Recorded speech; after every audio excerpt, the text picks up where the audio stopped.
Okay, so up till now we discussed about the type of cells present in the retina, making the layers of retina. Okay, we learned that this is the part of the choroid, and these are choriocapillaries, the RPE part, melanocytes.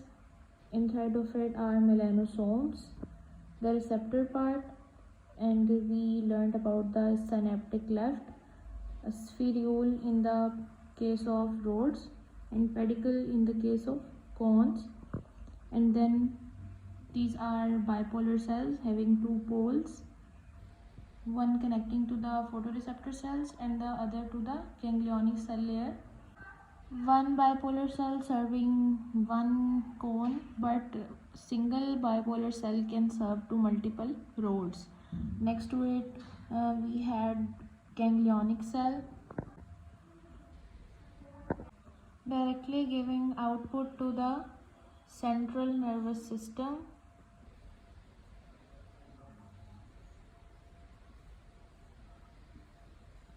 The only part of the retina that gave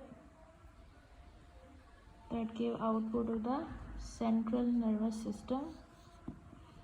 Next to it, we will learn about some other types of cells that say hi.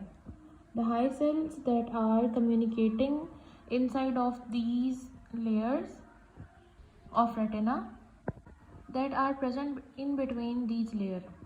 So talking about them, first of all, we will making a mnemonic. H stands for horizontal cells. As we know that these cells that are making the retinal layers are also talking here.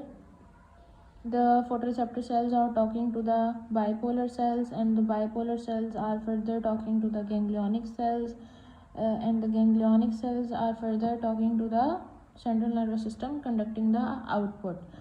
So inside of it there are locally conducting cells that are horizontal cells.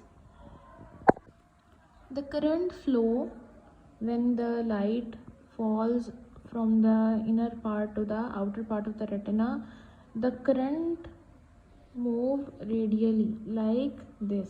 But these local conducting cells are interconnecting cells that move current longitudinally or called laterally.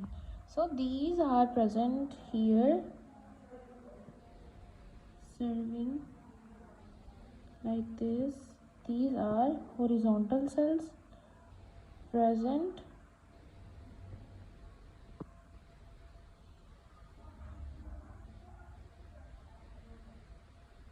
like this. These are present between the photoreceptors and bipolar cells. These are horizontal cells that are locally conducting cells that are conducting the current in longitudinal way, not radially. This is radially current flow through the photoreceptors and bipolar cells and ganglionic cell to the central nervous system. But these are locally conducting cells that are present between the photoreceptor and bipolar cells. As the photoreceptors are talking with the bipolar cells, these are talking with bipolar cells and photoreceptors too. Next to it, we will talk about the next one is amacrine cells. Amacrine cells are the cells that are present between here. These are amacrine cells.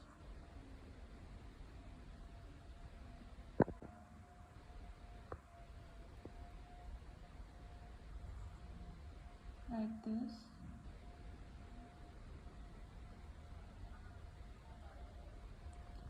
So these are amacrine cells, and these were horizontal cells. Amacrine cells are present between the bipolar cell layer and the ganglionic layer, and the horizontal cells are present between the photoreceptor and bipolar cell layer. So the amacrine cells are the locally conducting cells that are talking with bipolar cells and ganglionic cell layer. This interconnection make outer plexiform layer. So we will write it like this: outer plexiform. Plexiform is basically the point where synapses are occurring. So here synapses occurring at multiple points.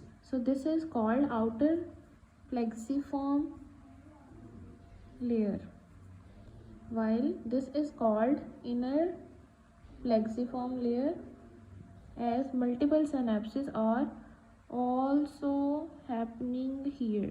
This is inner plexiform and this is outer plexiform layer. As we talked about the outer and inner part, starting from here, this is the outer part, don't confuse it.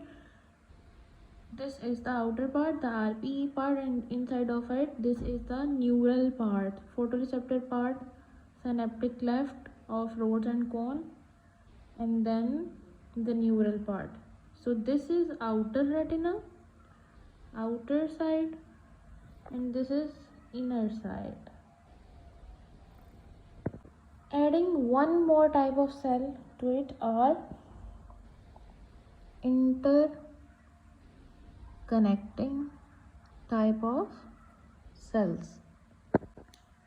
This third type of cells are present here, that are connecting these two plexiform layer, and that's why these are called interconnecting, because they are in between of outer plexiform and inner plexiform, and they are interconnecting both of the plexiform layers.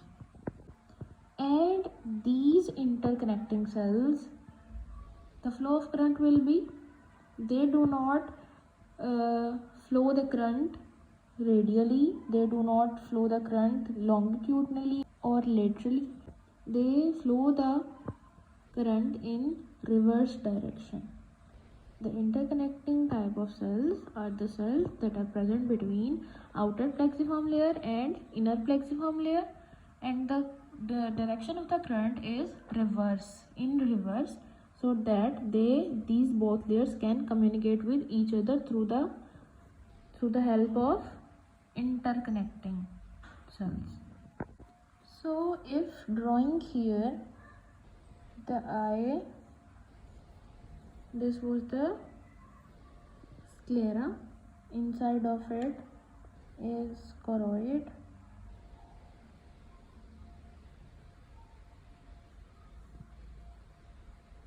I am representing the outer two layers with the black, and the inner to it is RPE,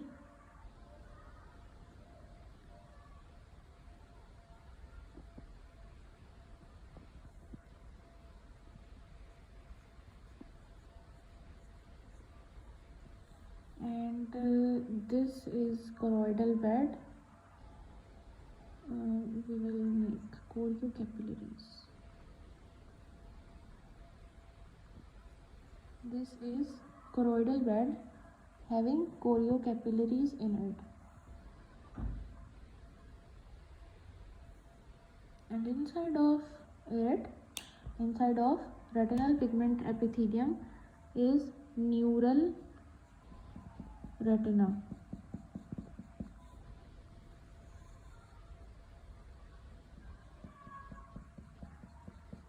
I'm just drawing the posterior part of the eyeball, excluding the interior.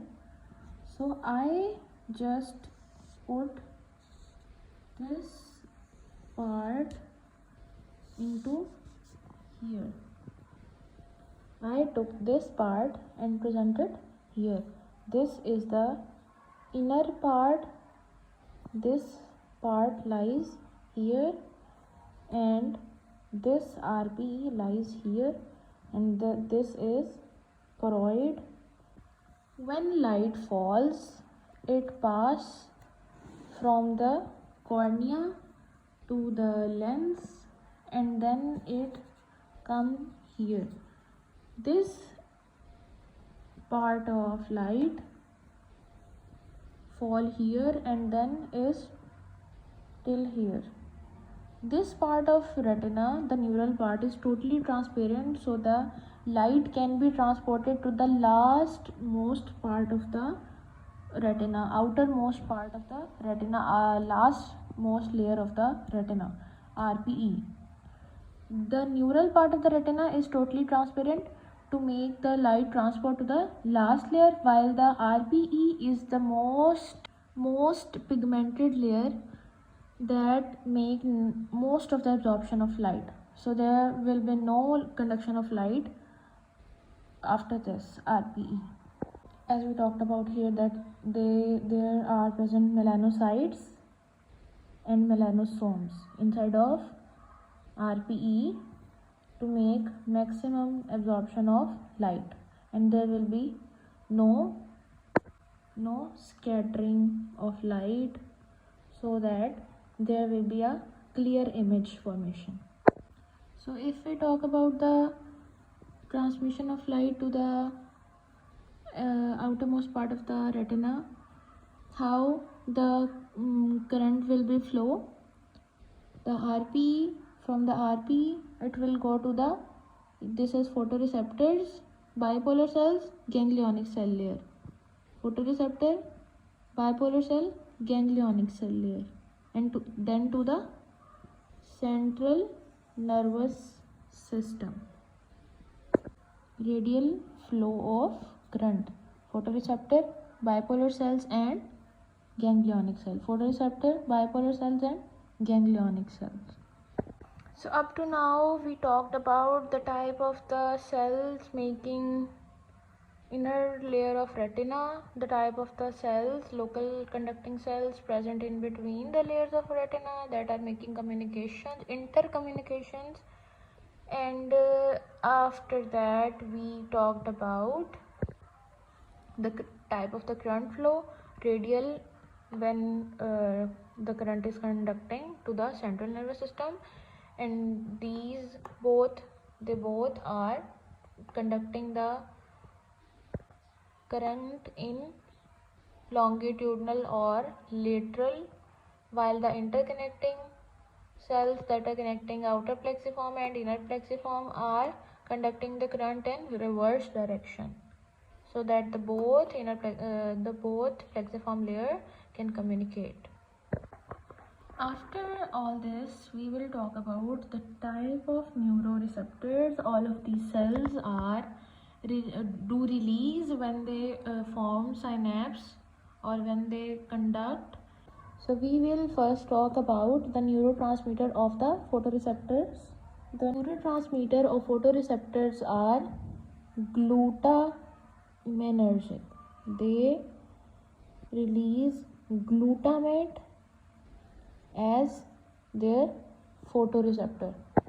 After that comes bipolar cells. Bipolar cells are also glutaminergic. Ganglionic cells, they are also glutaminergic. They release glutamate as their neurotransmitter. So all the RPG are glutaminergic, that release glutamate as their neurotransmitter. Next come high cells.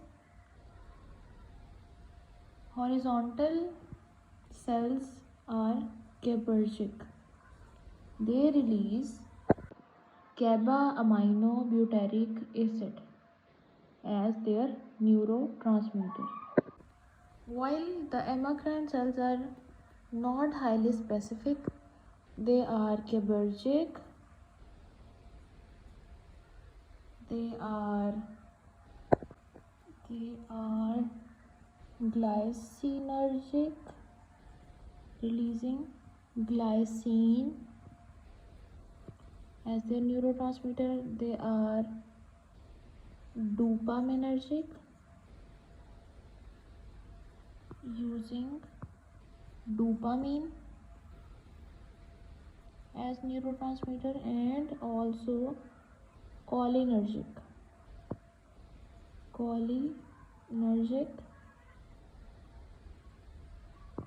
releasing acetylcholine as their neurotransmitter.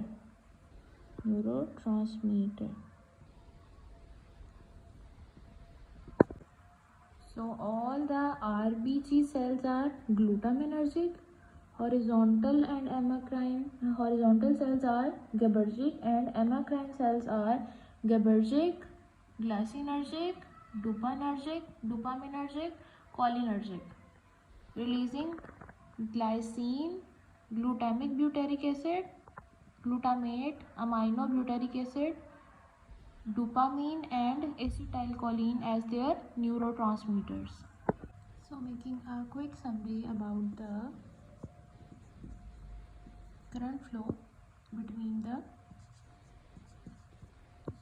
RBG cells, photoreceptors, bipolar and ganglionic.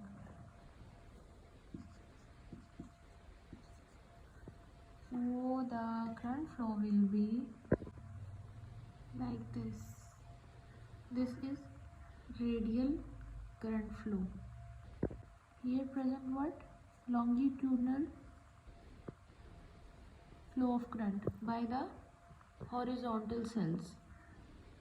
Same goes here, but here are the amacrine cells, and this reverse flow of current is by the interconnecting cells. Next to it, we will talk about the glial cells. These are basically supporting cells that provides the insulation between the layers of the retina, specifically the photoreceptor layer and at the very end of the inner retina. So making Muller cells here, it will be like this. This is the nucleus of the Muller cells. These providing connections here like this.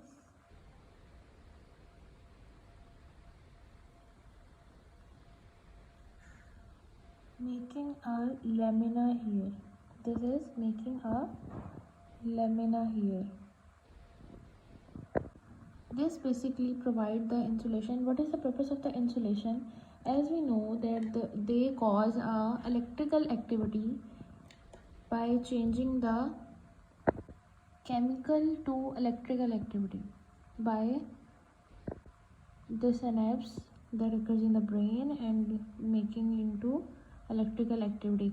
So this electrical activity should be insulated for the proper flow of current, and here it have also one of the other advantage is here present interphotoreceptor cellular matrix, that is the microenvironment needed to the photoreceptor cells,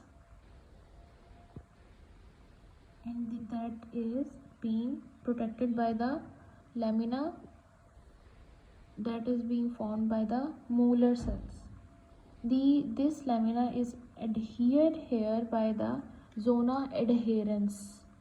So the first advantage is that it protect the microenvironment of the photoreceptor cells. Secondly, it is making a lamina to insulate the electrical activity of the retina. If we take a normal example of our life, whenever suppose these are bulbs and these are wiring, if this photoreceptors are fixed here by the lamina, this lamina by the Muller cells, and also there are so much wires, there is so much possibility of short circuiting. I'm just mentioning here for the level of understanding.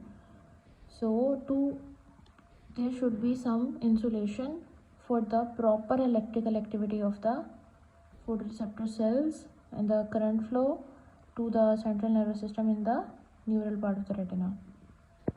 These molar cells also have processes on the opposite side, that is basically inner retina, making foot plates. These foot plates are,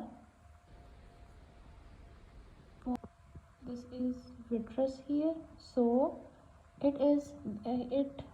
other processes of the molar cells make a foot plate that and it form a membrane here. This is the membrane that is helping the retina to fall apart in the vitreous. So this membrane separate out the retina and the vitreous. Here present the vitreous. So here making two membranes by the molar cells. This will be called outer limiting membrane, and here it is called inner limiting membrane.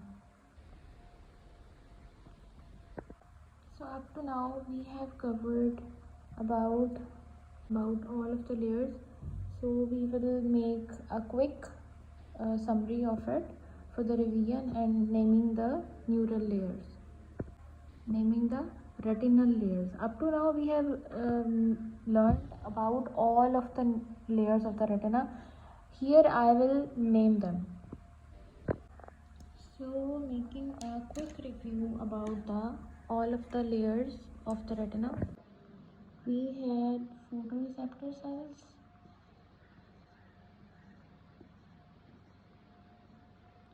nucleus,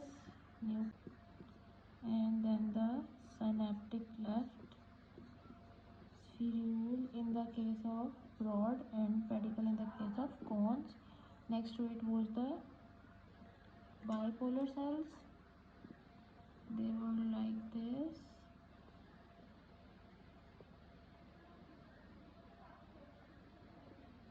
I will make it like this. These are bipolar cells. Next to it were ganglionic cells. Ganglionic cells.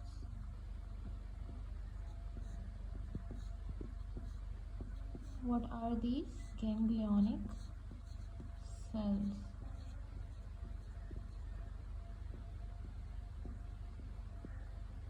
Straight to the central nervous system.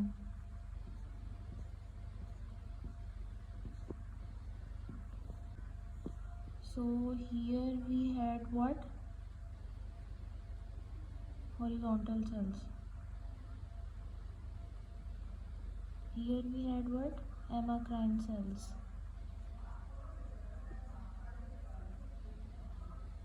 After that, here what we had? Molar cells.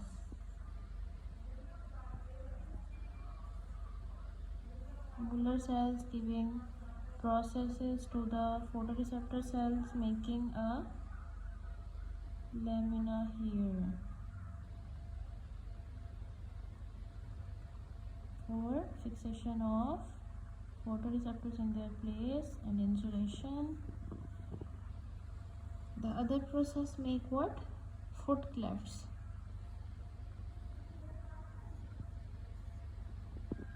So the very first layer was RPE. The second is, that includes only the photoreceptor part of the rods and cones, is layer of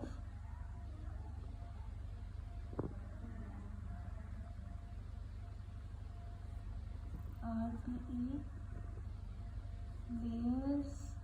layer of rod and cone.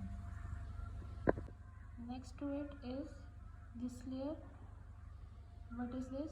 Lamina or membrane called outer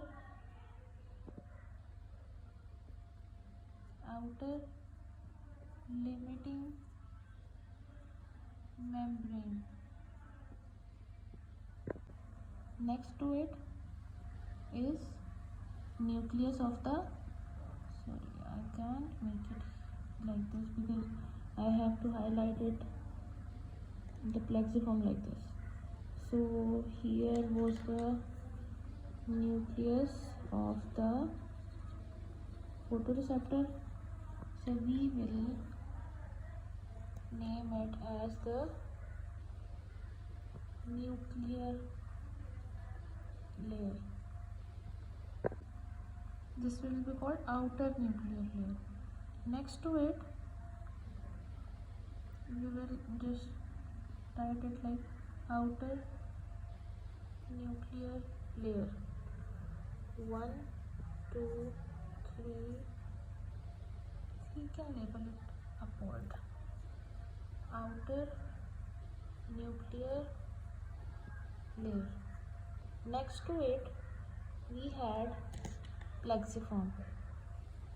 This is the where the synapses occur. These are the two plexiform layers. So this will be called outer plexiform. Here are the nucleus of bipolar cells and nucleus of Muller cells. So first we will label it as inner plexiform layer, and this is inner nuclear layer. First RPE layer, the photoreceptor part layer, only this part. Then this is the outer limiting, this outer nucleus, outer plexiform, inner nucleus, inner plexiform. 3, 4, 5, 6, 7. Up to now we have 7 layers of retina. Then here comes the nucleus of the ganglionic cell layer. So we will name it as ganglionic cell layer. Next to it, we have fibers of ganglionic cell layer. This will make nerve fiber layer. And the next to it, this is foot plate by the other processes of the Muller cells, and it will be named as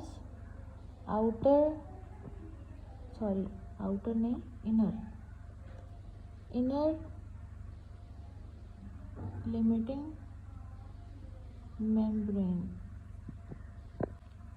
So revising it the one last time, first of all we have choroid, inside of it we have choriocapillaries, the RPE layer, only this part, the photoreceptor part of rods and cones, called layer of rods and cones, outer limiting membrane, outer nuclear layer. Next to it we had plexiform. This is the where the synapses occur. These are the two plexiform layers. So this will be called outer plexiform. Here are the nucleus of bipolar cells and nucleus of Muller cells. So first we will label it as inner plexiform layer, and this is inner nuclear layer. First RPE layer, The photoreceptor part layer, only this part. Then outer limiting, this outer nucleus, outer plexiform, inner nucleus, inner plexiform. Ganglionic cell layer. Next to it we have nerve fiber layer. Nerve limiting membrane.